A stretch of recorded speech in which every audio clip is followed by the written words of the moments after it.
कभी कभी सचमुच लगता है अगर पंडित जवाहरलाल नेहरू इस देश की बुनियाद ना रखते तो आज नरेंद्र मोदी और पूरी भाजपा की राजनीतिक दुकानदारी किस आधार पर चलती। जिस व्यक्ति ने आधुनिक भारत की नींव रखी, आज भाजपा उसी नींव पर बैठकर उन्हीं ईंटों पर लात मारने का अभियान करती है। विडंबना यह है कि नेहरू के बिना भाजपा का आधा नैरेटिव तो जन्म ही नहीं ले पाता। सोचिए, अगर नेहरू ना होते तो नरेंद्र मोदी हर भाषण में किसका नाम जपते, किस पर ठीकरा फोड़ते। महंगाई का दोष नेहरू पर, बेरोजगारी का दोष नेहरू पर, गिरती अर्थव्यवस्था का दोष नेहरू पर यह नेहरू कार्ड ही भाजपा की सबसे बड़ी ढाल है। विपक्ष का सामना करना हो, सवालों से बचना हो या असफलताओं को छिपाना हो, हर जगह नेहरू एक सुविधाजनक बहाना बनकर जनता की आंखों में धूल झोंक दी जाती है। और बात केवल नेताओं की नहीं, अगर नेहरू का काम ना होता तो आजकल के व्हाट्सएप यूनिवर्सिटी चलाने वालों के पास सामग्री कहां से आती। नेहरू को बदनाम करने पर आधारित फेक न्यूज इन्हीं फैक्ट्रियों की ऑक्सीजन है। इन अफवाहबाजों का पूरा धंधा इसी पर टिका है कि जनता को इतिहास के नाम पर आधा सच आधा झूठ परोसा जाए।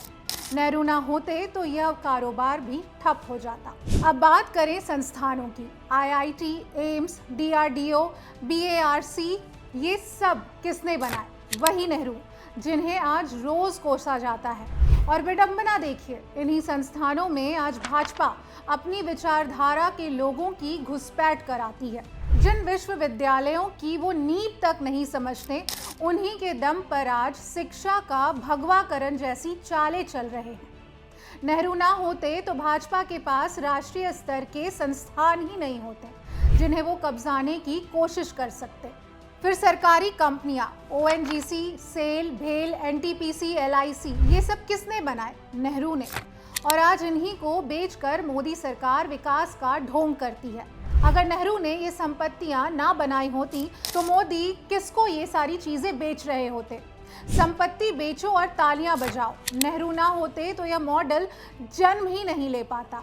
राजनीति में बहस, मोदी कभी संसद में खुले मन से बहस नहीं करते, लेकिन जब भी करते हैं तो नेहरू ने ये किया, नेहरू ने वो किया का रटा रटाया पाठ पढ़ते हैं। ऐसा लगता है कि नेहरू का नाम लिए बिना उनका भाषण अधूरा रह जाएगा।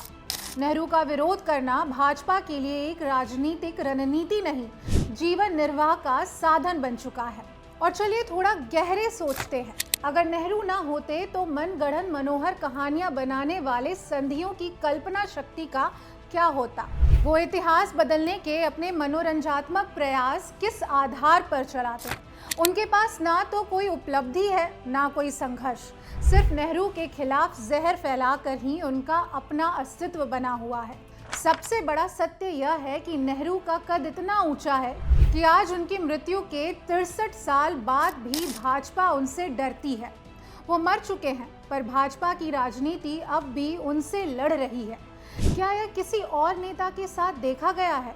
यह बात अपने आप में बता देती है कि नेहरू हिंद का जवाहर क्यों कहलाते हैं। जिस व्यक्ति को बदनाम करने में भाजपा अपनी पूरी ऊर्जा लगा दे, वही व्यक्ति उनकी निकम्मी राजनीति का आईना होता है। नेहरू ने भारत को वैज्ञानिक सोच, आधुनिक संस्थान, लोकतांत्रिक मूल्य और वैश्विक पहचान दिलाई। और मोदी भाजपा, उनके पास इन सब का श्रेय लेने के अलावा अपना कुछ नहीं है। उन्हें बस एक दुश्मन चाहिए था और उन्हें नेहरू मिल गया। लेकिन चाहे जितना कीचड़ उछाले, सच्चाई यह है कि नेहरू का योगदान मिट नहीं सकता। तो जरा सोचिए भाजपा वालों, अगर नेहरू ना होते तो तुम्हारा नैरेटिव किसके सहारे खड़ा होता? यही नेहरू की जीत है और भाजपा की सबसे बड़ी हार।